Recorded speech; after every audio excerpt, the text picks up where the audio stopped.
All right, protect yourself at all times. We are on it. Ron Futrell with the latest version of the Vega Sportscast for this Friday now. Getting ready for the weekend and some stuff happening here in Vegas sports-wise. Oh, a lot of stuff happening.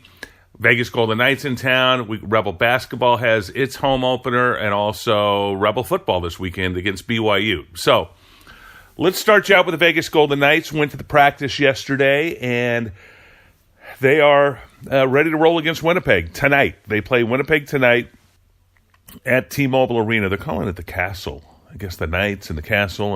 Okay, so, all right. Good place to call it. Good name to call it. Winnipeg's a pretty good hockey team. Probably the best that they've played so far this year. They're second place in the East, while the Vegas Golden Knights, second place in the West, 9-5-1 record. So they've got 19 points right now. And Winnipeg's pretty good. Big, strong, fast, tough team. So it'll be a nice matchup. Marc-Andre Fleury, the latest with the goalkeeper, did some skating on Wednesday. And haven't heard yet. We'll find out probably, later this morning. There's a skate around this morning to find out what his status is going to be for the game tonight. An outside shot that he would be available for tonight. But if not, Max Legace is the guy in the nets. Talk to him. He's excited about his new prospects here and how the road trip went. They didn't get as many points, win as many games as they would have liked to have, but they were in every game. They were right there. They were close, which was nice. So that part's encouraging for the Vegas Golden Knights now that they're down to what would have been at the start of the season their fourth-string goalie with all the injuries.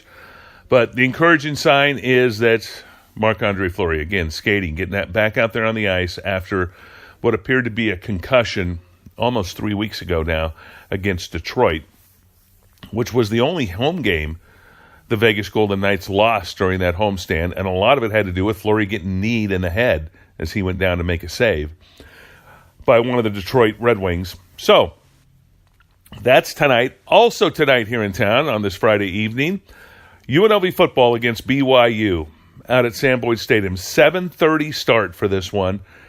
And the Rebels against BYU. Rebels are favored by 4 points in this game. How's that for amazing? Against BYU. Now, BYU's having a horrible season. 2-8 is their record. Rebels are 4-5 right now.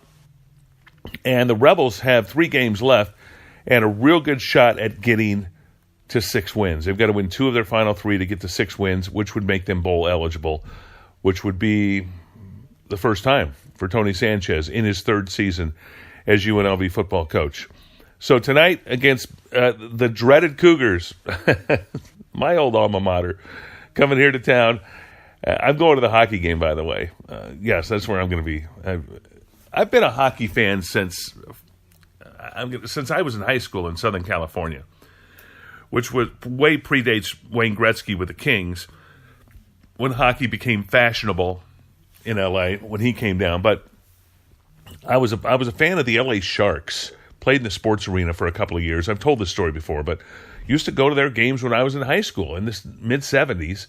The L.A. Sharks, World Hockey Association, and tickets were $2, and we can go. Nobody was there at the sports arena, so you can stand down at the boards, pound on the boards, and yell at the players.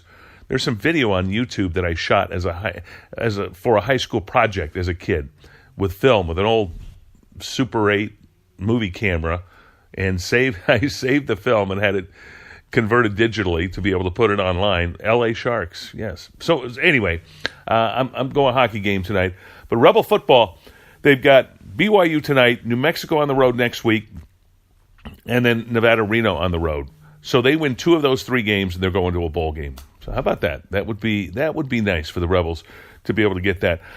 Rebel basketball begins its season Saturday night at the Thomas and Mack Center. They got a new court with a Vegas skyline on there. If you've seen that, I'm going to post it up on the VegasSportscast.com so you'll be able to see a shot of it. I was there yesterday at practice. Checked that out. Talked to the coach, a couple of players, and got their thoughts, their comments as they get ready for the season opener. And, how good, hard to say. Brandon McCoy, they got a big man out of Chicago who's one of the top recruits, one of the best recruits they've ever gotten. But recruiting has never been a problem for UNLV over the years. They've had some great recruits. They just got to get them playing together and making some good things happen. So we'll see if Marvin Menzies can make that happen. So at practice yesterday, saw that, checked it out. The guys working hard, getting ready for the opener against Florida A&M, the Rattlers. Or Rattlers. Let's go Rattlers. Okay, at Florida A&M. And that's Saturday night for UNLV. Let's see. The Raiders have this weekend off. They got a bye week. They get ready to play New England next week at Stadia Azteca, Mexico City. Raiders against the New England Patriots. Now, this was, I think when they set that up with the Raiders coming off that 12-4 season, they saw this as, hey, maybe this is a preview of the AFC Championship game. It still could be.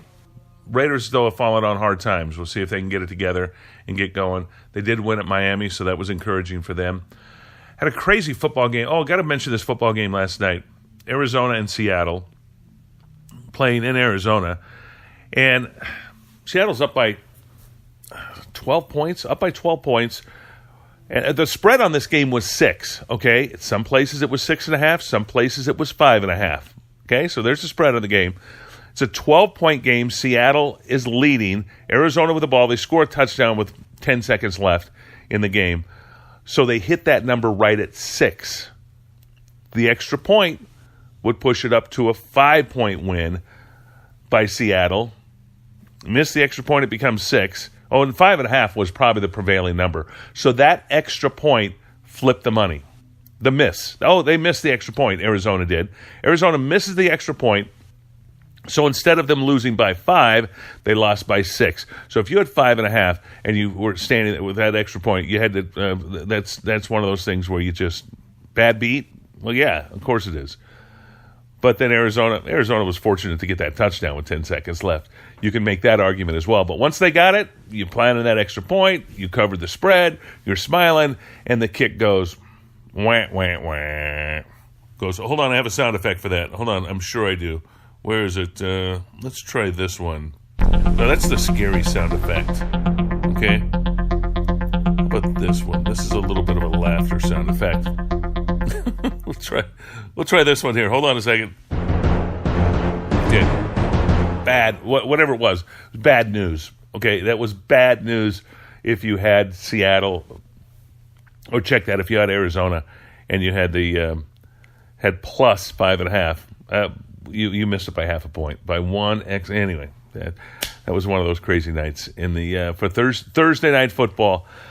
Okay, so that's it. Again, Vegas Golden Knights. A recap: Vegas Golden Knights tonight taking on the Winnipeg Jets. 7 o'clock, dropping the first puck at T-Mobile Arena. Rebel football 7:30 tonight. It's on ESPN. So if you can't make it out to the game, and it's going to be jam-packed. There'll be a lot of BYU fans out there. It's going to be blue. It's going to be red. It's going to be all over the place.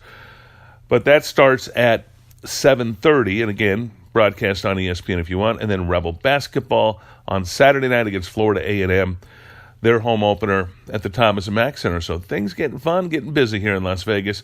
And on Monday, the groundbreaking for Raiders Stadium is going to take place. Russell Road and I-15 basically is where that's at. So a lot happening. That's the way I see it. I'm Ron Futrell. Have yourself a good weekend, everybody. Bye for now.